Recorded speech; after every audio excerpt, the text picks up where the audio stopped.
And good evening. Thank you for joining us, and welcome to our viewers on Facebook Live and YouTube Live. I'm Brian Ross, joined tonight by my colleague at the Law and Crime Network, Rhonda Schwartz. And Rhonda, we begin with shocking new allegations against a man called the Apostle. He's the leader of a worldwide church that claims to have 5 million members in the United States, Mexico, and 50 other countries around the world, Rhonda. He was arrested last June, Brian, a year ago June, and he faces 36 felony counts: human trafficking in children for lewd sex acts, production of child pornography, and forcible rape of a minor. And a warning to our viewers, what you're about to see while it took place in court includes language that is both graphic and disturbing. The church says it has more than 5 million members in 53 countries around the world. And to them, Naason Joaquin Garcia is known as the Apostle, as Jesus Christ on earth. But over the last 2 weeks in a Los Angeles courtroom, Garcia has been depicted by state investigators as anything but holy. This man is a predator. He has been under arrest for rape, child pornography, and sex trafficking for more than a year now. The hearings were determined if there was enough evidence to go to trial and whether he should be able to post bond. Parishioners, adult women, turn a blind eye because he's the apostle. Everything he does and anything you do to him, even though it seems wrong, is going to be forgiven because he is basically God on earth. That's what they preach. The charges against Garcia by the California Attorney General involve allegations from 6 people, identified as Jane Does 1 through 5, and a John Doe. Agent Troy Holmes was questioned by prosecutor Amanda Plesner. Did Jane Doe 4 tell you whether she wanted to have sex with Defendant Garcia the first time that she did? Objection, relevance. She did. What did she tell you? Said she did not want to have sex with him. Did she give you any further detail about why she didn't want to? She discussed feeling like she couldn't say no because of being scared of him, in the sense of not wanting to make him mad. Did Jane Doe 4 tell you why she cared whether she gave Defendant Garcia mad? Yeah, she said it had to do with her spirituality and what she was taught within the spirituality and what she was taught within the church. She discussed if she felt like if she made him mad, that would make God mad. And she was taught within the church, if God is mad at you, you could be quote unquote struck down by lightning, cut in half, put in a wheelchair, that sort of thing. So it was like a physical harm she was taught if God was mad at her. And she was taught that by, or did Jane Doe 4 tell you that was teachings of the Lulu's done in the church? Yes. Also charged with Garcia are 2 women, senior church members, Alondra Ocampo and Susana Osaka, accused of recruiting and grooming the young girls for Garcia's sexual acts. Ocampo told the group that she was going to tell them something special. She told them about God and about Bible verses. Ocampo told the group about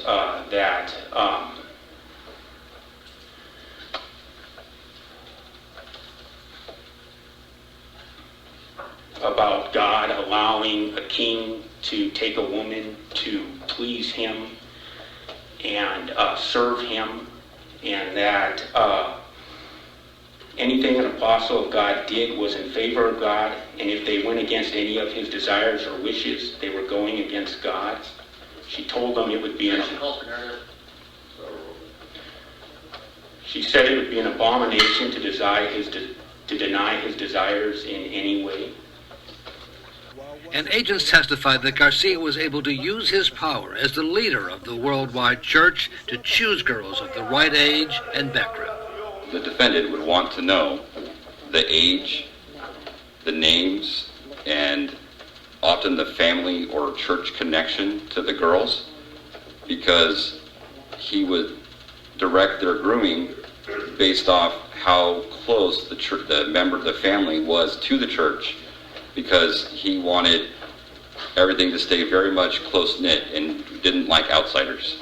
Agents testified that when Garcia was arrested as he stepped off a private plane at Los Angeles International last year, they were able to seize his phone and other electronic devices that contain hundreds, if not thousands, of graphic photos and sex tapes. The series of videos is multiple girls engaged in that are naked or nude, engaged in oral sex, vaginal penetration, what I would describe as an orgy on a bed. Approximately how many girls? Approximately 6. And you said they're nude? Yes. The apostle, wearing a mask with his handcuffs attached to a waist chain, looked on, showing little reaction as other videos were described. There were those 4 girls, and there was Ocampo. Ocampo, according to Jane Doe number 1, Ocampo took videos and photographs of this incident. Ocampo made it seem like a playful event with whipped cream and what Jane Doe number 1 described as weird stuff. The girls were naked, and Ocampo told them to put whipped cream on each other and to kiss each other, and made them touch each other on their breasts and vaginal areas. And then a description of a video with Garcia and a young boy in a mask and an older woman. You can see the confidential male victim laying on the bed, still wearing the mask, unclothed. You can see Azalea Rangel oral copulating the boy, also having sexual intercourse with him. Around the 5-minute mark in that video, Defendant Garcia comes into view of that video, and he is recording a different angle of the sexual acts that are occurring with his iPhone. Were you able to see Mr. Defendant Garcia's face in the video sufficient to identify him? Absolutely. Agents testified that Garcia's position as the apostle, as the leader of the Light of the World Church, made him uniquely dangerous, a contention that was challenged by Garcia's lawyer. And you believe, you told Judge Hunter, and you're testifying now, that that particular religious doctrine is one of the things that makes Mr. Garcia so dangerous if released, correct? Yes. I think it's a piece of the puzzle of why he could be so dangerous is because of the belief of the church and the followers. And it's just one piece of the puzzle, sir. You said, is that if released as the authoritarian leader of a church whose millions of members regard him as something of a demigod, upon his release, he would immediately return to a position of omnipotent power within LLDM.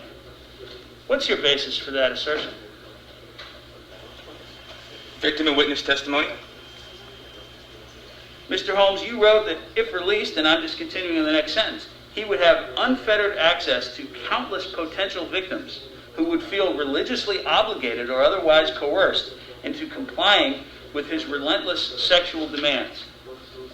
Counsel, you don't receive the calls I receive. These victims, only these victims, but these people in general that have spoken out of the church are terrified. There's online threats every day against these people. They're terrified. They're scared to death that this gentleman over here is going to get out of jail. Garcia's lawyers also challenged why each of the alleged victims who claimed they were raped or abused by Garcia never said no or sought outside help. So, as we sit here today, there's no evidence of any objection being uttered by her. You mean vocalized? Is that Correct. Correct. At the time. Correct. Okay.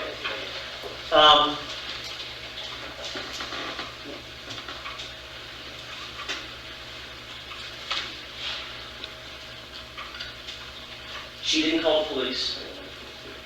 Correct. Correct. You indicated that Jane Doe 5 told you that my client, quote, grabbed her and rolled her onto the bed, correct?